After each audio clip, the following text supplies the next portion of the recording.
Jackson County Juvenile Justice focuses on developing cognitive behavioral interventions, replacing old thoughts and impulses with new positive and pro-social choices through skill building and a restorative justice philosophy, while creating connections, relationships, and partnerships with justice-involved youth in our community, intending to reduce recidivism. The mission of Jackson County Juvenile Justice is community safety through restorative justice. We value accountability, victim restoration, family engagement, community involvement, and skill building. Joe, a lot has changed during your career. Please share with us some of those changes. So I started my career in the mid-90s, and that was the time where it was get tough on crime, and a lot of laws went in effect that where youth could be tried as adults for the crimes they committed. So it really was more around punishing kids to get them to comply. A lot of just the responsibility put only back on the youth, that they needed to make the changes, that it was really their issue and not anybody else's that brought them to us. And so over time, we really started looking at those pieces and using research and data. You know, to start, when I first started, we only had a standalone data system that Jackson County used. We entered youth into it and got information out. Shortly after, I started a new statewide system and got developed. And so all youth in Oregon were entered into that. So they could look at some research in terms of what activities were most beneficial to youth. And so really started using data to see what worked with youth. And really at that same time, we started looking at the evidence in terms of what was most effective in working with youth to get them to change their behavior. And so there was a slow shift into use of evidence-based practices, and really just instead of focusing only on the youth, really to look at, you know, how does that impact the victim or the community and also the family. So really looking at more of a reformation or a restoration system versus a punitive. And so really changing kind of the mindset of the juvenile justice system to really look at a broader view of it. And so we really started working with the youth and still holding them accountable, but really looking at what was the most effective resources that we could use, the most effective programming and services. And so we really have transitioned over 25 years to really look at what works with kids using evidence-based practices. And now we're moving into that trauma-informed care. So ensuring that we're looking at youth's prior trauma that they may come with into the system with too. And so how can that be addressed to help them make better choices? We've added skill development groups and individual work in terms of giving them added new skills to help them make those decisions, appropriate decisions, you know, along those lines too. So really have moved from a punitive system to a restorative system and really being more effective. So our sheer numbers of youth involved in the system, and this is a national, statewide, and local trend, has dramatically reduced from the mid-90s till today. But what we're seeing is those higher risk kids that are more likely to continue to reoffend, and more kids coming into the system with mental health issues. And so looking at that trauma piece really is beneficial in terms of looking at their mental health needs as well, and you know, still holding them accountable in the juvenile justice system for the harm they've committed by a crime against someone or against the community, and really looking at how best to help them make better decisions, better choices, and really helping their whole family do that too. So most of the kids we deal with all return home. And so it makes sense to work with the families as well and give them some skills to help, you know, manage, you know, inappropriate behaviors and things like that at home. So it's really, you know, a much broader look at not just juvenile justice dealing with it, but really the community and family as a whole. A victim assistance advocate works closely with victims of justice-involved youth, providing an advocate that connects victims with services and helps them to understand the legal process and updates on their case. Why is it important for victims to have a person to connect with during the legal process? So the criminal justice system is really confusing. And even a criminal justice process from county to county in the same state can be different. So somebody might have been a crime victim in Roseburg and they come to Jackson County, and we have a different vernacular. We have different language. We call our hearings different things. We proceed through the process in a different way. the process is different depending on whether it's a juvenile, an adult, a felony, a misdemeanor. There's so many variables involved in the criminal justice process, and it has its own language and it has its own speed. And there's no way for the average community member to really understand that and what's going to happen. And so the role of the advocate is to educate those people through the process and help them understand the intricacies of their particular case. And it's really important for them to have an advocate, because if they don't, sometimes their voice doesn't get heard, their questions don't get answered, they don't understand why things happened the way they happened. They can become very frustrated. They can give up and not participate in the criminal justice process. So when they have an advocate, we make sure that we hope to make sure that it's a meaningful experience for people and that they understand the entire process and what's going on. How have you partnered with Resolve to create a successful restorative process for victims? In youth offender cases, we do restorative justice, which means the victim has a voice in what happens to that youth. And so we're always working with Resolve to make sure that any victim who wants to meet with a youth offender has the opportunity to do that. Any victim that wants to talk to a youth offender about their consequences, restitution. They may want to talk to the youth offender about where they're going to go from here. Sometimes victims have creative ideas about what the punishment should be, and Resolve can facilitate those ideas, where the victim advocate who works in the system, we just explain the system and we don't really get involved in that conversation and maybe some creative resolution, but Resolve can do that. So we want to make sure that we hook all our victims up with them so that they have an opportunity to look at a creative resolution for youth that maybe the regular criminal justice system isn't going to afford them that opportunity. And so that's really where our connection with Resolve comes in. And so we have a very close connection to make sure we're representing what they do accurately, and we're giving them victim information so that every victim has an opportunity to participate. What is different about the process for juvenile cases and adult cases? In the adult criminal court, adults get adjudicated, so they go through the court process, and when it's all done, they get put on probation, perhaps.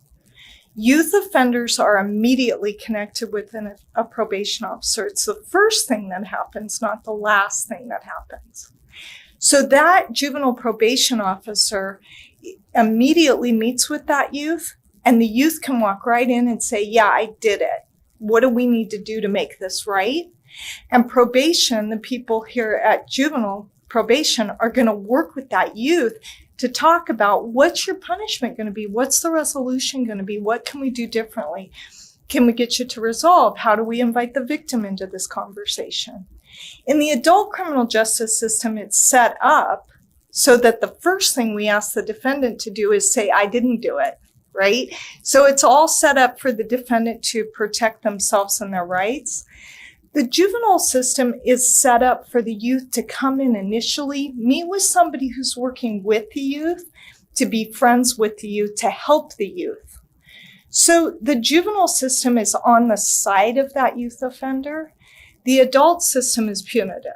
So it's a different theory, if you will. That makes it very different for victims. Victims, as well as the system, are more focused in juvenile to improving the outcome for the youth. And in adult system, I think we don't have that kind of hope we have for kids.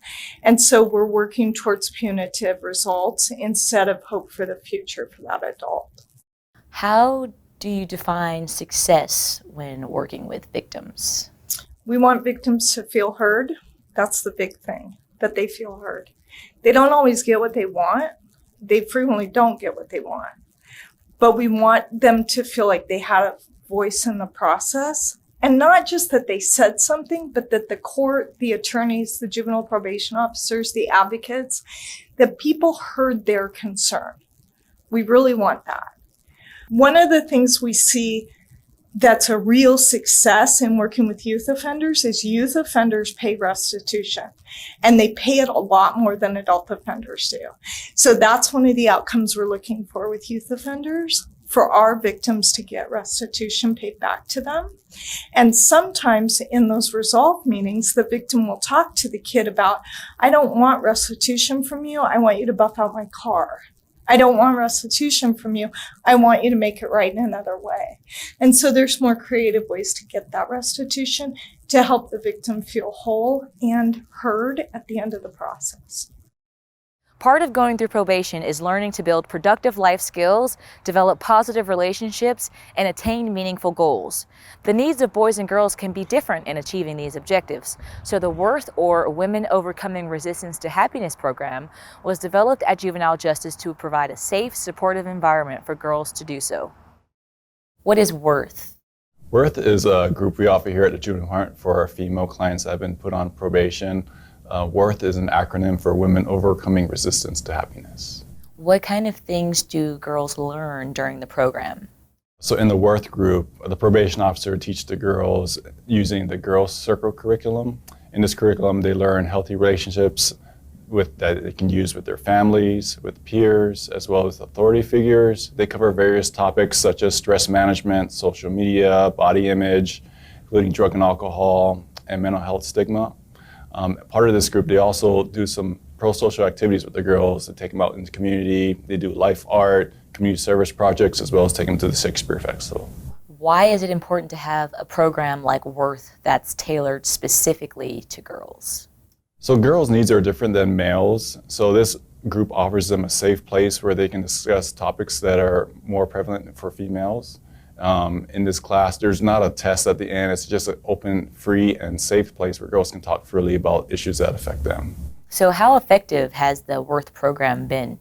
It's been pretty successful with some of the girls that have gone through it. I would say most of the girls that have completed it have been able to complete probation successfully and not move on to being placed out of home. I mean, there has been some girls that didn't make it, but majority of the girls do pretty well after going through the group.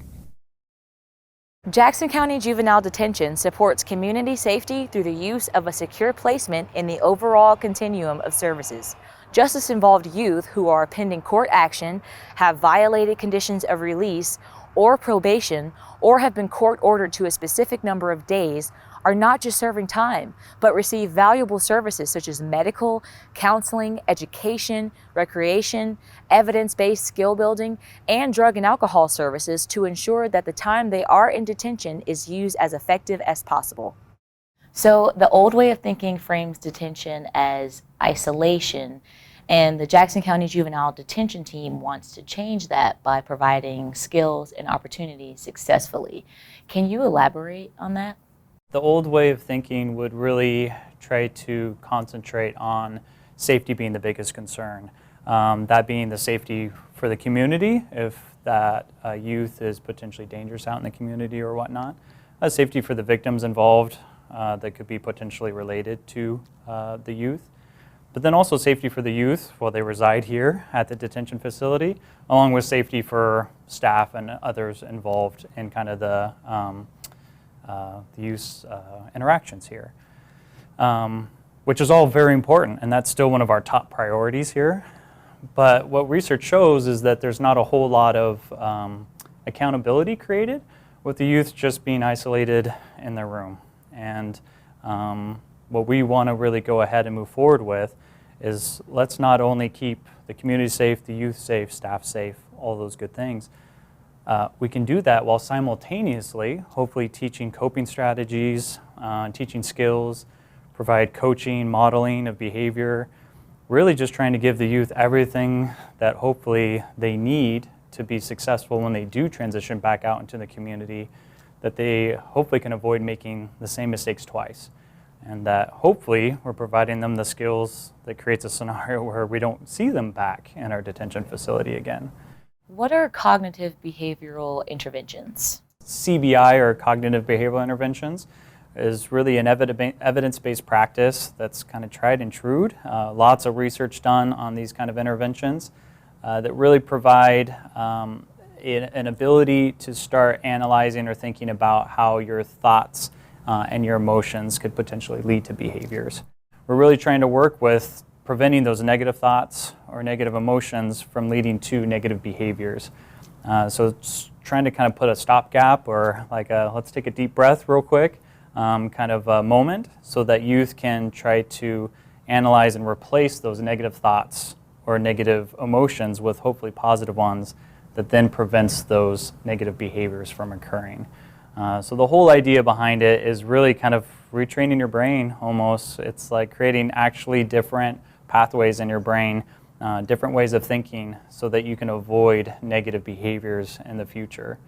So if we can work with youth collaboratively with trying to prevent those thinking errors, those negative thoughts, those negative emotions, and replace them with positive ones, hopefully we can help them not have some of those unwanted behaviors out in the community that could lead to like new charges, unhealthy relationships, maybe addiction issues, those kind of things, and hopefully replace it with something more positive. How do you provide the youth with evidence-based practices? We work with 2 evidence-based practices right now, pretty exclusively, but we're always looking for new curriculum and new programs to adopt. One is True Thought, and so what True Thought does is, again, kind of works specifically on those thinking errors. So trying to create a really safe environment within a group setting for youth to talk about those thinking errors that we all have, right? But specifically talking about the thinking errors that the youth have that can relate to unwanted behavior, like picking up new crimes, unhealthy relationships, and those kind of things. So it's a group setting that's safe, that youth can kind of interact and talk about some of those thinking errors that they may encounter while out in the community, and then trying to, again, replace those thinking errors with positive thinking or coping strategies that will prevent them from doing unwanted behaviors. What do you like the most about your job? I think working with youth, I also am very lucky to find myself in a leadership role, and so trying to create a culture that's really conducive to a really great place to work here at Jackson County Juvenile, all the while trying to teach staff all of the skills needed to really provide the youth everything that they need to hopefully, again, prevent new charges, reduce recidivism, prevent those thinking errors from occurring outside the facility. So yeah, that's what I really enjoy here. The goal of detention in juvenile justice isn't isolation or punishment, but rather providing skills and opportunities to the youth who are housed there. But how does that translate to youth's day-to-day experiences in detention? You're about to find out from someone who works there. So what's a day in the life like for a youth in detention? It's pretty normal. They wake up same time every day, lights on 7 a.m. We get up, we do breakfast, medications, court if they have court hearings, and then they start school Monday through Friday, 9 a.m. until 3:45 in the afternoon. So hopefully just like they would be going to school if they weren't in detention. And then after school, we do showers, dinner, some rec. So they play basketball and volleyball, things like that.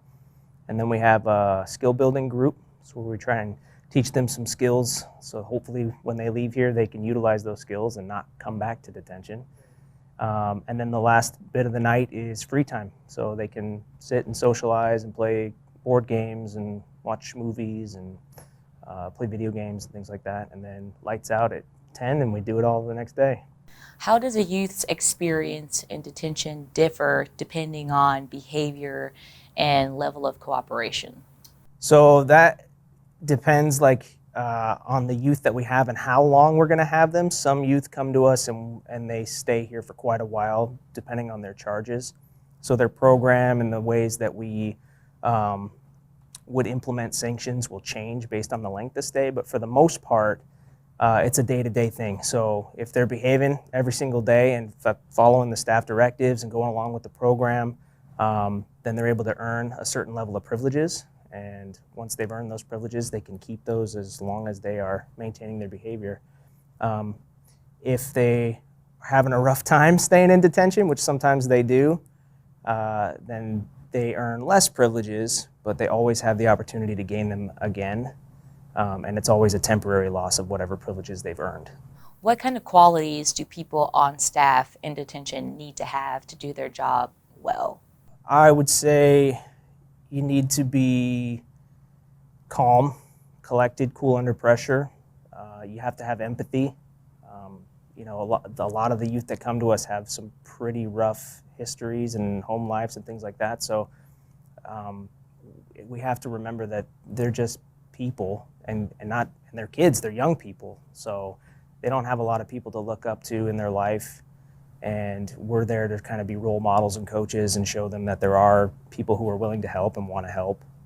So you have to have empathy. And you also have to kind of take a firm but fair kind of standpoint. Otherwise, they will try to walk all over you. Those, I think, would be the most important qualities for staff to have. Empathy, cool under pressure, because you never know what a day is actually going to look like, even though the structure of the day is the same. The events that unfold during that day are not always the same, and you have to be able to adapt and work under pressure sometimes. What do you enjoy about your job? I enjoy my coworkers. I love the people I work with. I enjoy seeing the youth who do come to us and then leave and don't end up coming back, and I run into them a lot of times in the community. And usually it's them, they recognize me before I recognize them, and they're like calling my name, and I'm like, oh, hey, and then it takes me a minute, and I'm like, oh, that's right. And so it's really cool to see that, maybe a year before they were in detention and having a rough time, and now they've got a job. They're talking about all the things that they are doing out in the community and their hopes and their dreams and like how well they're doing. It's really cool to see that transition, because it doesn't happen often. So a lot of times we do the job and we don't know whether or not we're having an impact on the kids because we don't see them. So when we do get that chance, it's really cool, and I really enjoy that about the job. One of the goals of juvenile justice is to provide guidance and support for young people to make lasting positive changes in their lives. Community supervision helps kids make those changes through assessing their needs, developing plans for improvement, and providing ongoing accountability. What is the community supervision program at Juvenile Justice? For youth that have gotten in trouble with the law, they meet with our probation officers, and we conduct risk assessments on youth to see what kind of needs they have. And from there, we decide on terms of areas that we can best help them, and that can lead us into different forms of community supervision down the road. Can you tell us about the different categories of community supervision, for example, probation and formal accountability agreement, and how they compare to one another? After we do our risk assessments with youth that we see that got in trouble, the low-risk kids are offered diversion programs, and the legal term for that is formal accountability agreements. And with those agreements, when the youth meet with the probation officers, they determine what kind of needs they have, as well as kind of consequences that could help them out. And from those, they are put on a diversion agreement from anywhere from 6 months to a year, or even less, depending on what they need to do. And once they complete those obligations, they avoid going to court. For youth that have higher risk levels, those youth can be put on probation. And then once they're on probation, they have court order requirements that the judge has given them, anywhere from community service to restitution to counseling programs. And once they complete those, then they can be looking at having their probation terminated. Is drug and alcohol education or treatment part of community supervision? Yes. So in terms of drug and alcohol referrals that come through our department, for their first ones, they're offered an opportunity to go on a diversion agreement, a formal accountability agreement, and usually we ask them to do is complete drug and alcohol treatment. First, they get an assessment through an accredited provider, and then once from their assessment, they go into treatment services. And the treatment is determined by the provider, and once they complete that, then their diversion program can be closed. For the youth that have received more than one referral for drug and alcohol programs, they then go to court and see the judge. And at that time, they could be facing a license suspension and or fine. Usually we have the fine waived and ask the youth to complete a drug and alcohol assessment and treatment program. And if they do successfully complete that, the fine's waived, and then they can get their license back sooner. But the license suspension is usually required. How do you measure success when going through the community supervision program? Success is measured in a couple ways. One is completing the obligations that they've been asked to complete on the diversion program or as ordered by the court. And the other way is if they're being productive, if they're going to school, remaining clean and sober, if they're maintaining employment, if they're getting along at home with their family, not running away. So once they've shown us that they can be productive and remaining a law-abiding citizen, then we look at terminating either probation or closing their formal county agreements. Kara Ayers is a school instructor with the Medford School District for students in the juvenile detention facility. She works with youth to build learning skills and keep up with their school credits. How do you keep the youth engaged and on track with earning credits? It can be a challenge sometimes, but when they walk in the door in my classroom, I let them know that I realize that a lot of things are not going their way right now. But one thing that they have control over is that they will not fall behind in school if they stay productive with me. And hopefully I bring them some engaging curriculum that is of interest to them and a little bit of student-led projects. But they tend to really react well. I haven't had too many instances where the young people don't want to produce work for me. Aside from core subjects, what are some other ways that youth can earn credits? At Jackson County JDEP, they've done an incredible job this year of gathering some STEM, science and technology equipment so that I can do more CTE, career technology, education, hands-on, relevant to real-world skills, if you will, type equipment. Anything from a new set of Chromebooks to a ProForge engraver to a cutter. So those are ways in which they're going to be able to gain credits in science and technology and maybe even mathematics that will be different than sitting there in a book going through algebra and geometry and the such. So I'm super excited to do that with them because they're antsy. They're cooped up most of the day. And so the thought of them having hands-on instruction and producing something is exciting to them.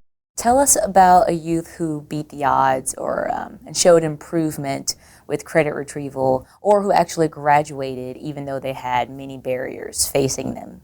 The first time a certain student was in my class, he was not easy to get engaged and to work on credits because he had bigger problems than school. He had told me that he had a girl pregnant back home and he needed to get out of here so that he could make money for all of his issues that he had back home. And I tried to tell him, you're the common denominator in your life, and if you want your child to have a father that has an education, you might want to think about what we're offering you here.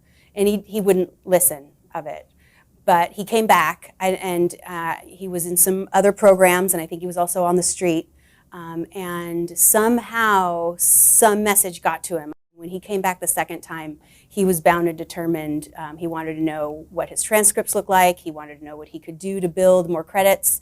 And I was really glad that he had decided to grab the oxygen mask for himself first, instead of thinking about all the other problems that I know these kids have that I can't even imagine in my life. What are you hoping to gain from your experience? I think, of course, probably anyone that's involved with the most vulnerable youth of our society are here hoping to give back in some way. And I certainly am that. I am inspired to be here because my dad was a boy on the streets in New York. And so I always, he's an incredible human and one of the best people in my life. And so I know that every life has a huge potential, no matter where they came from. So it was initially to give back, but in all honesty, I'm at a point in my life where I'm continually inspired by them as well. And I go home realizing how many things I can do and how many resources and loved ones I have there for me. And it just has enriched my life greatly. But I think that happens a lot when people give, they tend to get back. Break the Cycle is a bicycle program where justice-involved youth ride mountain bikes twice a week and attend groups while learning to break unhealthy cycles in life. Where did the idea of Break the Cycle come from? I took a kid for a mountain bike ride because it's a passion of mine, and just had a good ride, and we got back to the truck and went to In-N-Out, I think, for a burger, and he was just kind of talking, and he at one point mentioned, this is the kind of stuff that dads do with their sons, and just like all the air in the truck just kind of left, and it just hit me hard that it was just a powerful way to connect. looking forward into ministry and just desiring to build authentic relationships with kids. It helps when you do something that's hard and challenging and not necessarily easy, and mountain biking definitely provides that. So that was the first aha moment, pretty much. How do you build trusting relationships with justice-involved juveniles? Well, that's a long one. I start as they get caught up in the detention system. I meet them there for chapel services and different groups, and I just kind of follow them through the system as they go in and out and try and engage them wherever I can. And the mountain biking program, Break the Cycle, has been a real great way to build depth in relationship and build trust in a meaningful way. And it's just been a profound thing. I don't think I realized that when I first started, how profound it would be. Can you share a story of how riding has helped someone? I could share lots of stories. There's something about the hardness of it, the difficulty climbing up to the top of the trail and the fun downhill that's kind of scary and a little bit risky. And there's just something about that builds confidence, and that transfers directly over into every other area of life. And the relationships that are formed there with the youth for discipleship and mentorship and all that, those all add to that kid's confidence and ability to kind of navigate the world. And so, there's lots of stories I could tell for sure. Is there anything else that you would like to share about the Break the Cycle program that you would like us to know? It's a relief for a lot of the kids. The program provides something bright for kids to look forward to. We work with kids that are adjudicated and kids that are out, and there's differences with both of those, but oftentimes it's just relief to be out of the center specifically. For kids that are home, it's relief to be away from maybe stressful, toxic situations. And so there's a light mood to it. There's a light feeling to it that kids are unburdened when they're with us, and they trust us, and they know that we care deeply for them as friends. And so it's profound for kids in different ways, but I would say be the biggest one is that kids are just unburdened. They're free to be kids, and they're free to have fun and experience things that are new and exciting and meaningful in that way.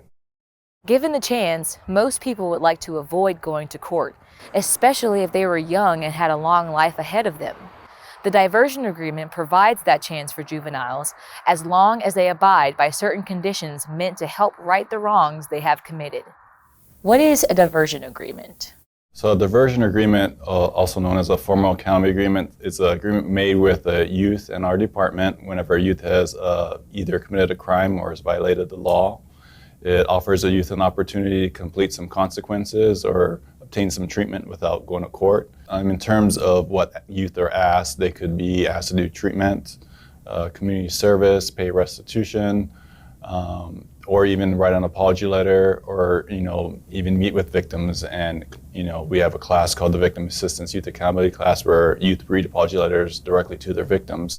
And if they complete their diversion agreement, they won't need to see a judge. Who is eligible to get a diversion agreement?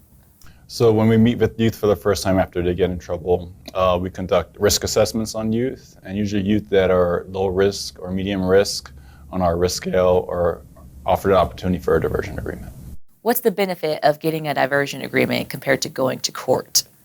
So one of the benefits is you avoid going to court, which helps you down the road in terms of getting your record expunged. So youth that have only received a diversion agreement or formal accountability agreement are eligible to get the record expunged when they turn 18. If a youth were to go to court for either a violation or a crime, they have to wait for 5 years from when their case gets terminated by the court before they can get the record expunged. And then there are certain crimes that can't get expunged. What proportion of kids who get a diversion agreement actually complete them? We're looking around 75% of youth that get diversion agreements typically complete those agreements without needing further sanctions or going to court.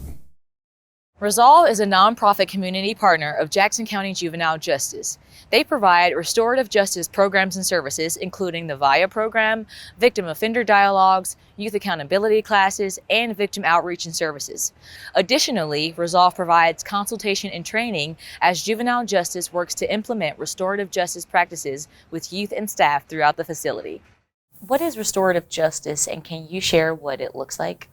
Restorative justice is a philosophy of justice that understands in order to have a thriving community, we need to focus on relationships and community building. It recognizes that when a crime is committed, not only was a law broken, but that people in relationships were harmed. So restorative justice seeks to bring together everybody who's been affected to help support a conversation so that we understand the harms, the needs, and the obligation of the person who caused the harm to actually make things right and repair the harm to the best of their ability. What is VIA, Victim Assistance Youth Accountability? VIA is a program that uses restorative justice. So we at Resolve work with the youth who have caused the harm. They come to us, they go through a series of 5 different classes where they're learning all about ways that they can be more accountable. They understand their thinking errors, they understand the ways that people are harmed, and if it is appropriate and wanted by the person who has caused harm, we actually facilitate a restorative dialogue between the two at the end of the program. How do you partner with the juvenile department to implement restorative justice throughout the facility? We've been working with the juvenile department for a very long time, doing a lot of different programs and taking on individual cases, but now the juvenile department is beginning to work on implementing restorative justice in all of their different facilities and all of their different programs with their youth, with their staff. So we are providing a lot of consultation, training, and coaching to help make that possible. Can you share about the facilitator training? Yeah, the Restorative Justice Facilitator training is an intensive training that Resolve hosts. We're working right now with the management team. They're going through the facilitator training to learn how to facilitate processes that give everybody a voice. So both proactive processes like community building circles and then also responsive processes. So if there's been a harm here in the facility between youth or staff, then we have a way to give everyone a voice and be able to make things right using a restorative justice process. What do you like the most about your job? I love that we are in a position where we can create a space where people can have a conversation that really speaks to what they're needing out of a situation. It meets their needs, and it helps people who have caused harm be able to make things right with those that they've affected. So it's an incredibly transformative process, and it's a real honor just to be able to hold that space for people. For young people who are at risk of engaging in destructive behavior, having excess free time can be risky. And kids have the most free time available after school and during summer break. The after-school program seeks to fill this gap with positive influences and important life skills. What is the after-school program and who is it for? Well, the after-school program's basically a hangout for kids after they get out of school, so they have somewhere to go with their free time. Probation officers send kids there and they direct them there in some way so that they are not at home by themselves, or if they've broken some sort of rule that wasn't sufficient enough for them to go to detention, but they needed some kind of consequence, oftentimes they'll come to the after-school program as that consequence. What kind of resources or skills do you offer at the after-school program for kids who go through it? Well, we have access to the internet, so we can work on some of their schoolwork that's online. We have myself to help them with some of their classwork. We're working on trying to get a tutor in there also. We have some different vocational exercises that we do. We do some different skill building to help them make better decisions and better choices when they're at home or at school. And basically have some positive mentorship for them also, some role modeling that the staff do to help them understand appropriate ways of interacting. We also feed them during the time too, so they get some food while they're there.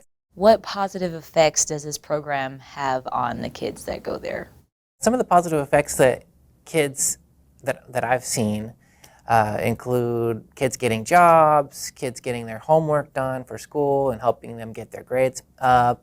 Some of them take some of the skills, at least a little bit, to help them make better decisions when they're in the community too.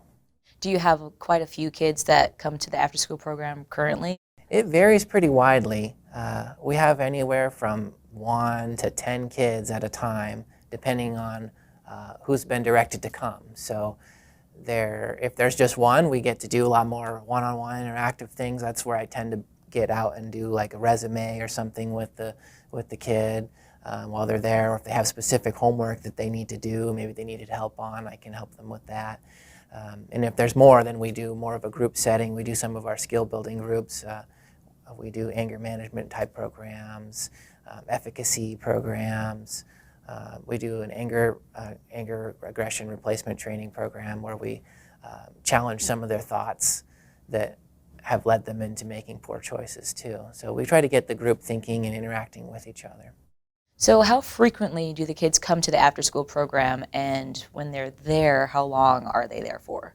So typically kids are there for about 3.5 hours after school. So sometimes they get there later depending on where they are at. We have a pretty large county, so if kids are in Eagle Point and they have to find a way to get here, if their parents drop them off, we try to work around their schedule too. So we usually do some lighter work, warm-up type activities at first because the youth kind of trickle in at the beginning, and then they're usually all there after about a half an hour or so once we start, and they're there until around 7:30 at night, so they can have time to get home and have dinner. Is there anything else that you would like us to know about the after-school program? What I really like about my job is that sometimes I see the wheels turning in the kids' minds, and they start to think about things in different ways, and that gives me a lot of joy. I really like when they come to me for help on getting a job, and they go out and are excited about applying for different things, and they tell me about it when they come back the next time. Hey, Alex, I got a job, or I'm really glad you helped me with this. I really enjoy that, and hearing that having that positive connection with the kids I work with, and seeing them as normal kids, because they come here and they don't see themselves as normal kids anymore. Sometimes they see themselves as someone who's in trouble or youth offenders or something, but they have a chance to act like normal kids in the after-school program, and I think that's something that brings me a lot of joy. Many organizations that partner with juvenile justice provide an outlet for kids to redirect energy, creativity, or aggression into productive activities. Spartan Boxing is one of those organizations, and it uses boxing and exercise as a vehicle for building positive relationships with kids. How is Spartan Boxing involved with juvenile justice? Spartan Boxing is involved with juvenile justice by collaborating with the kids that are locked up in CBT, and I work them out and I mentor them and do a motivational speech, which I think helps them think of a different way to be able to channel aggression in a positive way, and also see my perspective in life and changing my life around. And I actually set goals for them, and I tell them to write it down, and we go over it every time I come in and see them. Some of them need community service. They come to the gym and help clean, and then they do some boxing lessons and also do graffiti removal on buildings, businesses that have been spray painted on.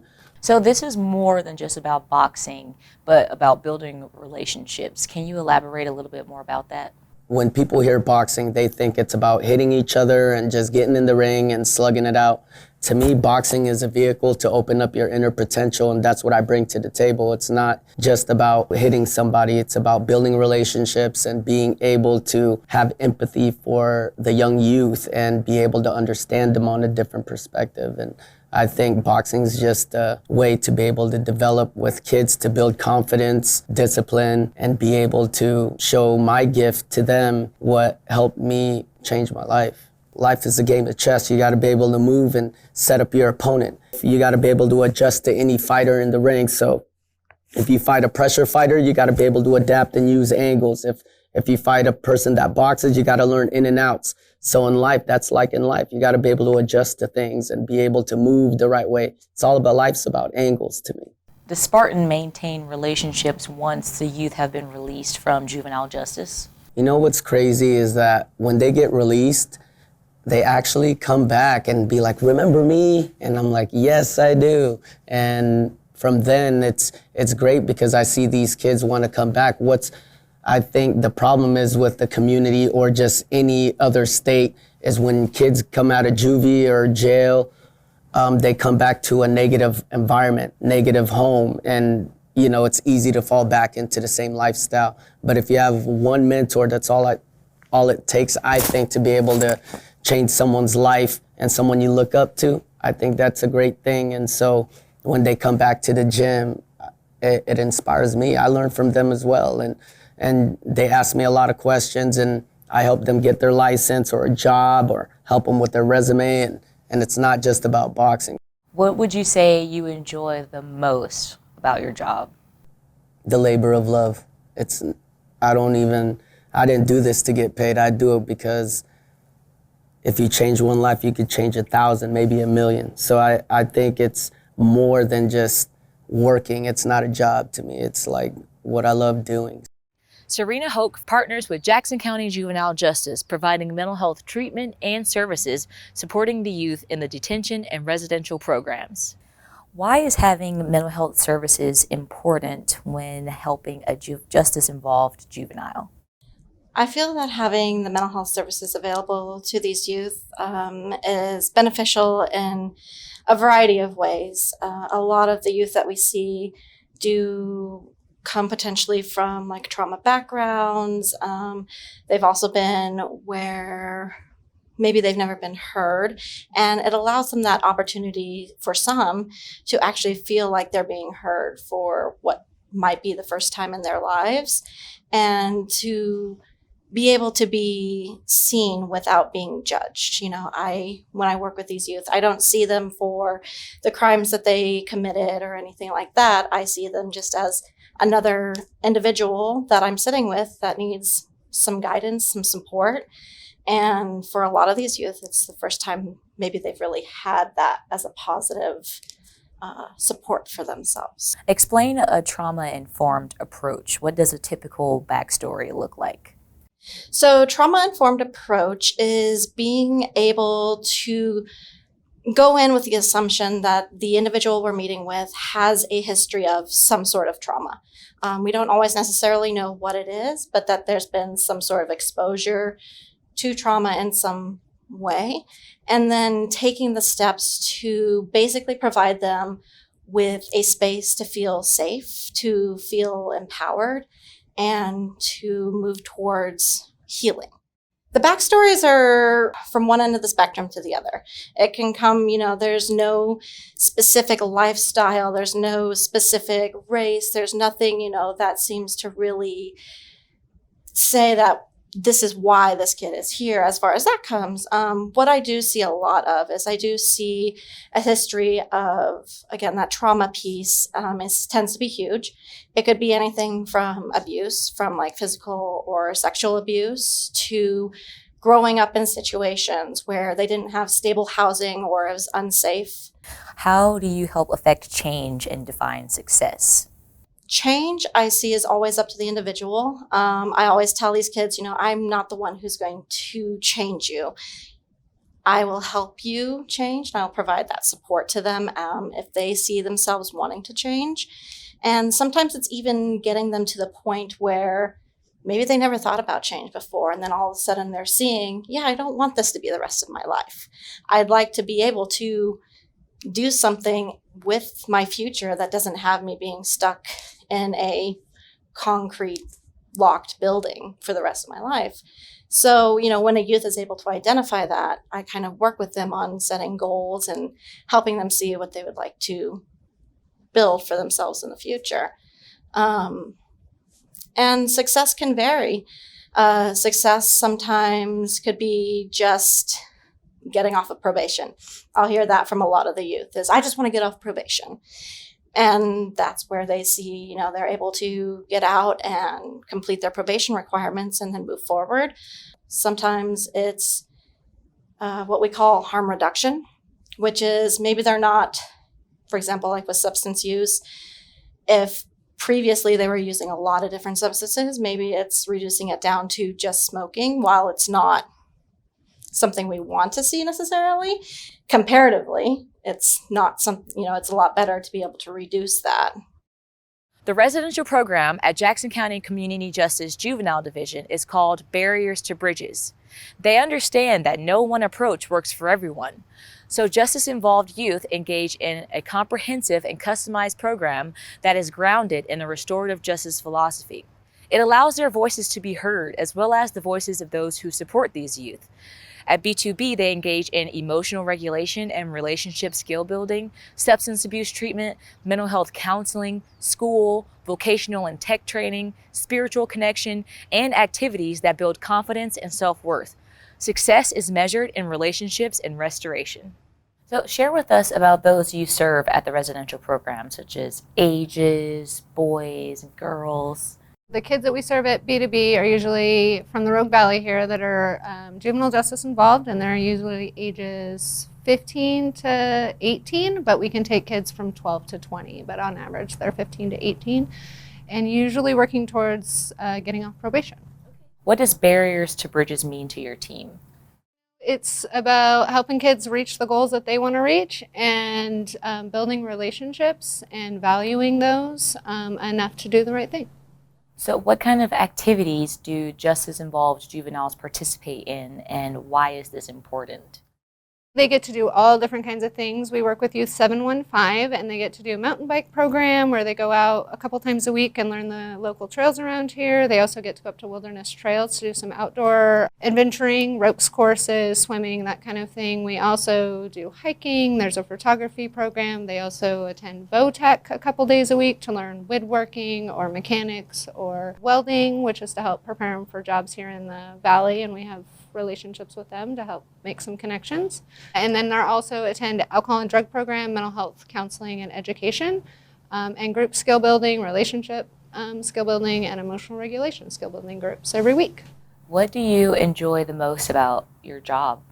Being with the boys. I mean, they're so funny as a group. In general, teenagers are hilarious. But then I just watch them rebuild what they want for their futures, you know, rebuild their relationships, set their goals, be successful in school, find a new hobby, whatever it is. And it's inspiring to watch them. Jackson County Juvenile Justice offers a restorative practices approach that not only looks at the needs of the youth, but the victim, family, and community altogether. It covers evidence-based practices from a punitive system to a restorative approach and trauma-informed care. So please explain evidence-based practices. So evidence-based practices and interventions are based on research and studies that have been done to see what the effectiveness of those programs or interventions are. So a lot of programs go through that and aren't found to be effective.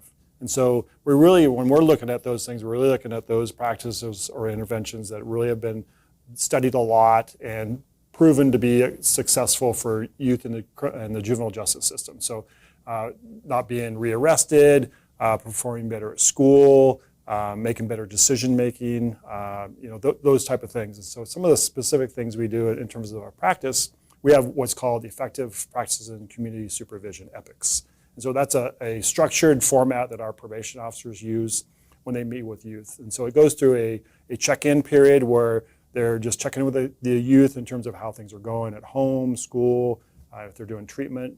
They'll review from their last meeting in terms of what they talked about and how they practiced some things. And then they'll go into an intervention, so skill development in terms of those. So they'll use those evidence-based pieces on communication skills, decision-making, peer relations, things like that. So they'll kind of role play in terms of doing some scenarios and work through those. And then the last piece is they'll assign homework. And so as the youth departs and goes back out into the community is to really practice those skills. So the next time they're with peers and they maybe want to do something that's illegal, then to use those decision-making skills to get out of that situation. So it's a good model that's proven to be effective in terms of really focusing on what to talk about through that meeting.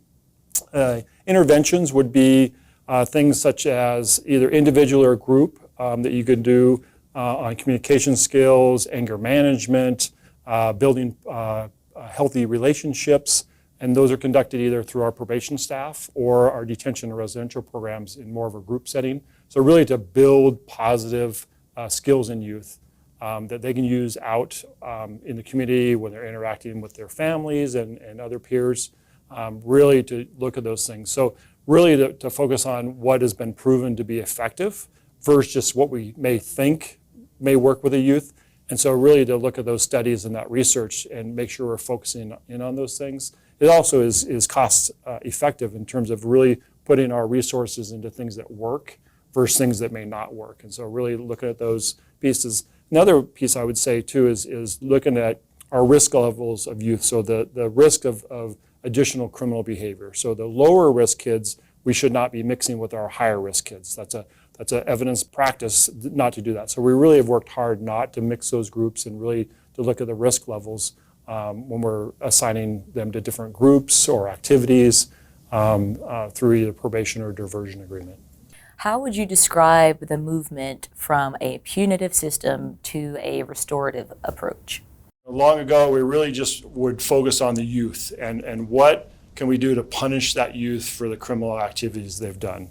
And so that really is not effective. And again, that kind of goes back to the effective use of resources and things. So really we've looked at how can we make it more of a restorative process. And so really not only focus on the youth, but also include the victim, the family, and the community as a whole.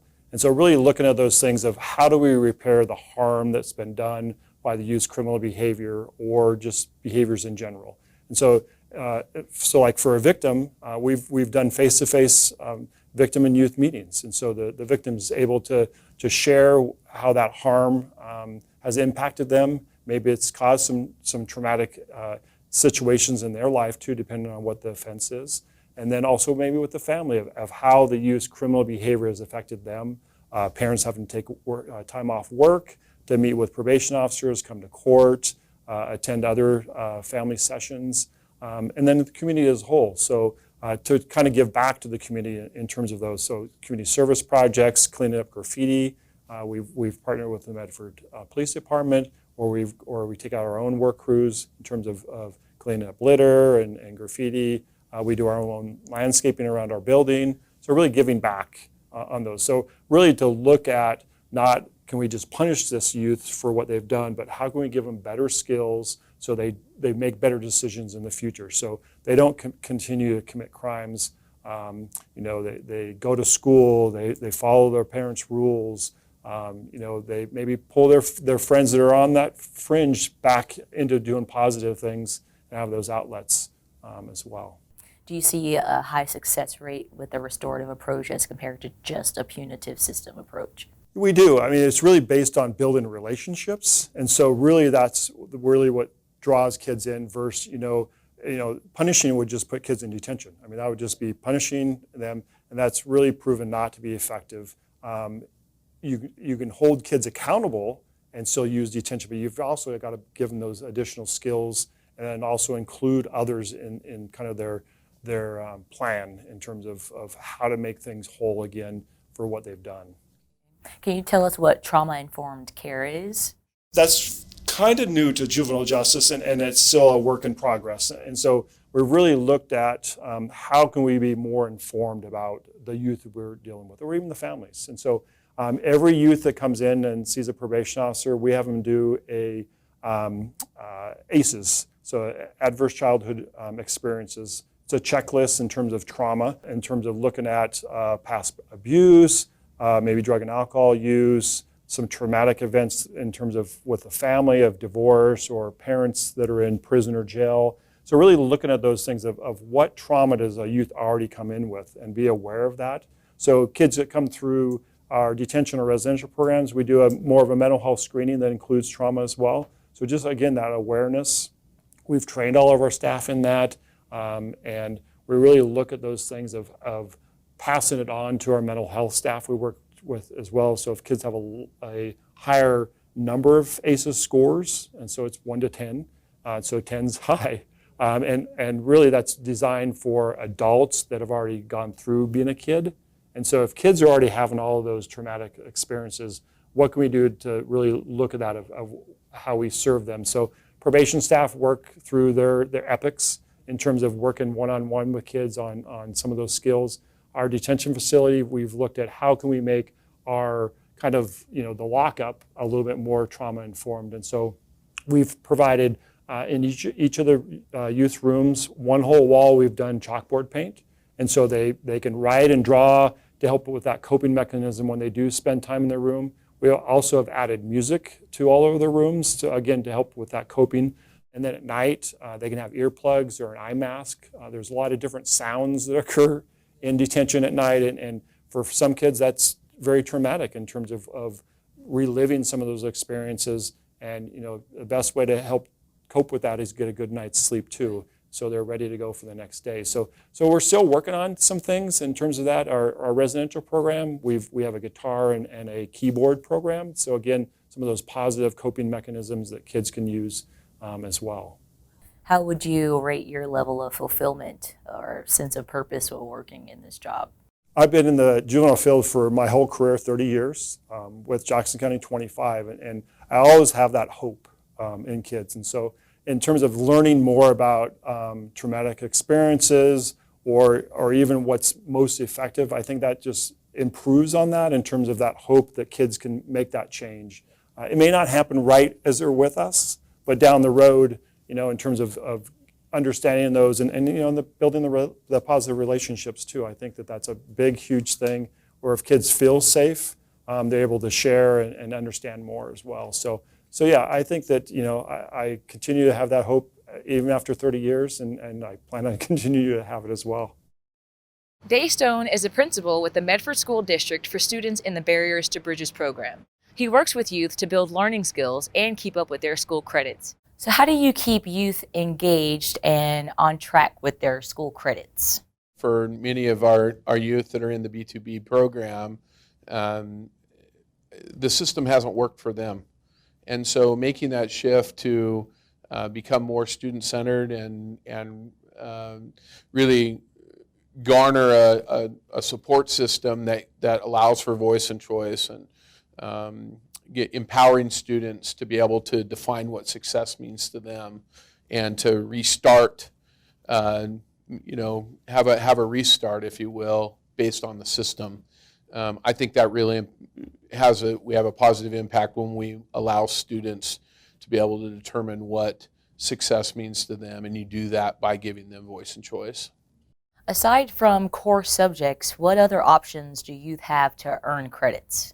We always look for community opportunities that exist within our attendance area here at JDEP and B2B. We have a 7150 OTEC program that students go to where they get some life skill options for students that are focused on project-based learning, where they get to use their hands and apply some real-life application to projects. We also have had students that have gone to wilderness trails and a variety of community-based learning experiences, as well as the facility sponsoring classes or workshops, if you will, that are based around social and emotional learning and re-entry back into society. So tell us about a youth who beat the odds and showed great improvement with credit retrieval, or who actually graduated even though they had many barriers facing them. Childhood trauma is a big deal, and most of our youth that come through the program have faced adversity with trauma. And the support systems that exist here in the system and within the confines of our school really support 360 degrees of emotional support, academic support, counseling support, and really decision-making support about the future of where they are at. And instead of the system trumping the kid gets to trump the system, and the system molds and fits the kid where the kid is at. And I think that's what makes it unique. We had a student here just not very long ago that came in that recognized, because of the support systems and through the process of support, really made a decision that he wanted to graduate, and he wanted to give himself every opportunity to do so. And he was a sophomore in high school, I believe, and during the course of the time that he was here, which was not a full year, he earned 12 credits, which was incredible. And he was an example for other students, and was really motivated because he saw the benefit of, hey, if I ever want to pull out of this, if I ever want to become a productive citizen in society and be gainfully employed and find happiness through those those channels, education's important. And so that and his perspective combined with the support systems of B2B and the school really helped propel that young man into the next chapter of his life. Wow. Do you all have a system where you measure the success rate of that program? We use a bunch of different diagnostic tools to recognize success. Everything from credit acquisition, of course, and grades to some youth truth type survey results that we get back on from students. But day to day, the thing that's interesting about the B2B program is that day to day we have a tracking mechanism of how students are doing based on the kind of work that we're getting back from them and the kind of interactions and responses that students are getting from therapy and from the support systems that exist. And that's really kind of our guiding force, and we formally assess that every day, and that sets the next day.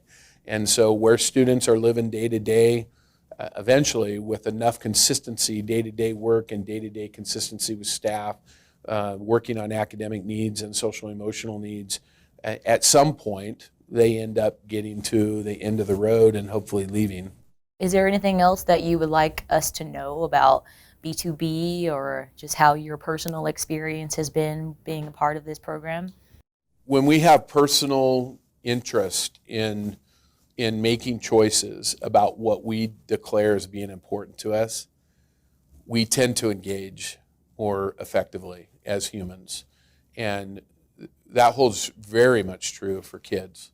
As they grow up and they're going through the development process, they don't ever have a chance, or if they have limited opportunities to express their opinions of what is important to them, and they're just have to follow the mold, the system trumps the kid.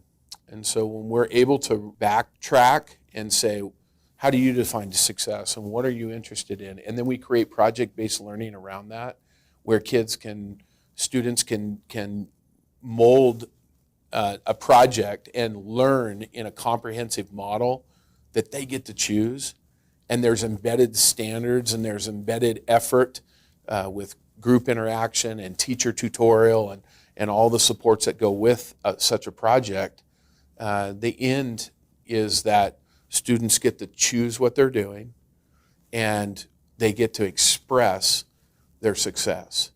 And instead of being focused on the negativity that in so many cases surrounds an incarcerated youth, we get to celebrate with them the learning that they can have through a system of voice and choice. Local teachers work to re-engage justice-involved youth in learning and assisting in the transfer and completion of school credits. Every kid can learn more when they apply themselves.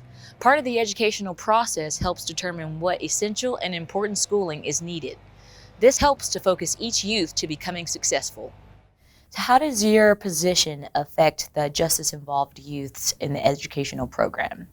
Well, as a principal, I get to support teaching and learning, and here in JDEP at the Detention Center, we have students that come in and many of them leave after 24 hours. And so we really don't know what we get from day in to day out as far as youth coming in and leaving the facility. And the thing that's really neat about that is that in the educational world, we get to take a bunch of calculated risks to try to meet kids in a short period of time. And as a principal of that, I get to support our teachers in that effort. And that's exciting because it's not traditional. It's not quote unquote normal. And I find it inspiring to be able to meet the needs of kids that come to us with a variety of needs. What are the core values and culture that you want reflected as you work with the kids? In the Medford School District, we have 4 core values that we try to employ in everything that we do. And those are simplicity, transparency, grace, and equity. What are your most rewarding moments while you've been working in this important work? I would say that in general, the most rewarding moments are when we see success with kids at every level. And if we're student-centered in the work that we do, the success of students, whatever it may be. We've heard people in the educational sector say, oh, well, all kids could meet standards. We have a belief that all kids can learn more. And if students are learning more, then we've been successful in the job that we do. And that places a student on their own journey to create their own story. And that's really what our entire program here is about. It's resetting a chapter of their life where they get an opportunity to change their story and take the next step in life. And we're there to help support them. Land Green partners with Jackson County Juvenile Justice, providing drug and alcohol assessment and education, determining the level of support and treatment services to the youth in the juvenile detention and residential areas. What is the connection between a youth's substance use and their crime? So often if a youth has used some substances prior to committing their crime, what we're really seeing is like they have reduced inhibitions, right? Like, doesn't matter, I'm not worried about things because I'm loaded, I'm high, I'm whatever, right?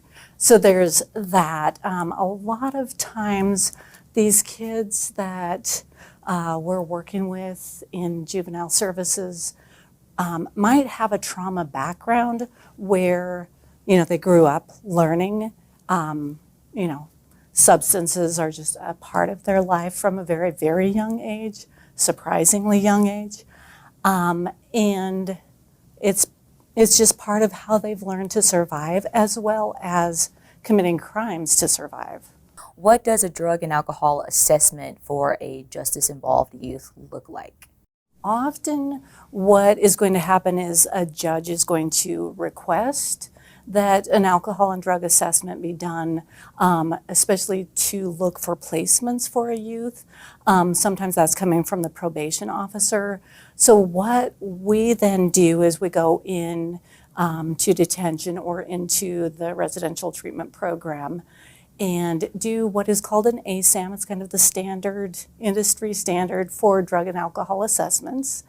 And that covers a bunch of different areas, everything from the environment in which they live, do they have support to remain clean and sober, do they know what their triggers are, what are their mental health diagnoses, all a very wide variety of things that, affect their ability to get clean and stay clean, or that has influenced them using in the first place. How does drug and alcohol counseling benefit youth? Drug and alcohol counseling within the juvenile services is so beneficial for the youth to maybe for the first time really think about how have drugs and alcohol affected my life? How might I want the future to be? Everything from what triggers my use, really gaining that awareness. It can really even be like, I didn't even realize it was a problem. Maybe my parents or somebody else in my life said it was a problem. I wasn't recognizing it. Now that I'm here, I can see, this is an issue in my life. So it's helping them gain awareness, helping them gain some skills, and understanding, what really triggers their use. How can you help youth refrain from reoffending or reduce recidivism? I think the connection between the substance use and the criminal behaviors, the more that a youth can start seeing that connection, the more they're going to start making that progress towards staying kind of on the straight and narrow. But I would also say drug and alcohol counseling, as well as the mental health counseling, can really help a youth identify what are their goals for their future. What is it that motivates them to stay clean and sober, to stay out of trouble, and ultimately get off probation and lead a normal, productive life. How would you rate your level of fulfillment with helping youth in this field of work? Every day at Juvenile Services is my favorite day of the week. Every time I'm here, like, these are my babies. This is just my passion to work with these kids. I just love it. I love seeing them, their eyes open to possibilities and planting seeds with them. This is where it's at for me. Most people take for granted basic life skills like changing a light bulb, using a drill, or even having productive conversations. But many of the youths who pass through juvenile justice haven't been taught these important abilities. That's where VOTEC comes in. VOTEC's goal is to give youth freedom through teaching vital life skills. What is VOTEC's objective in helping the kids who pass through juvenile justice? In a word, it's freedom. It's all about freedom.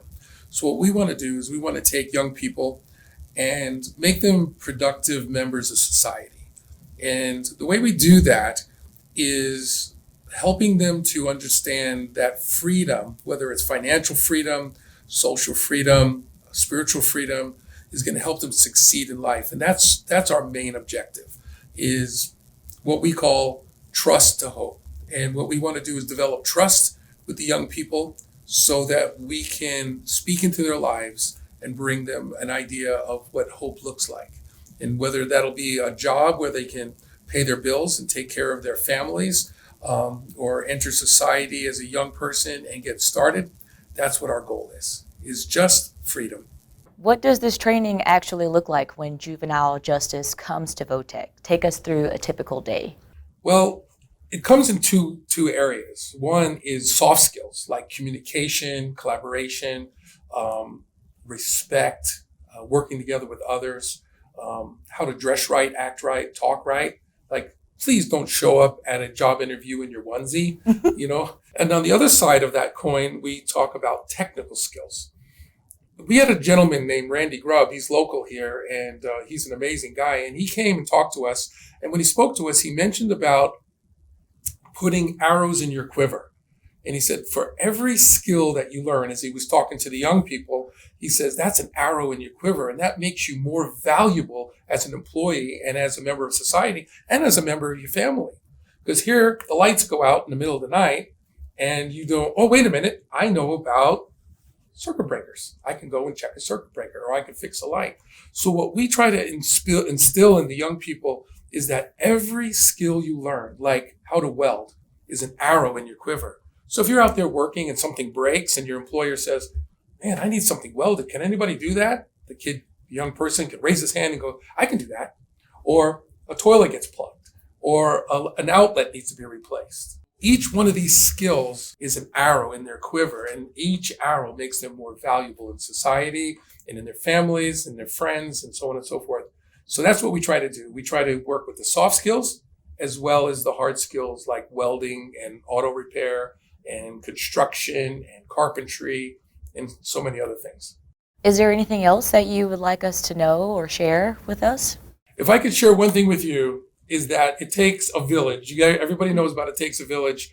And if there are people out there, men and women out there, retired or industry-related people that would like to volunteer to work with these young people, we're always looking for volunteers to come out and speak into the lives of these young men.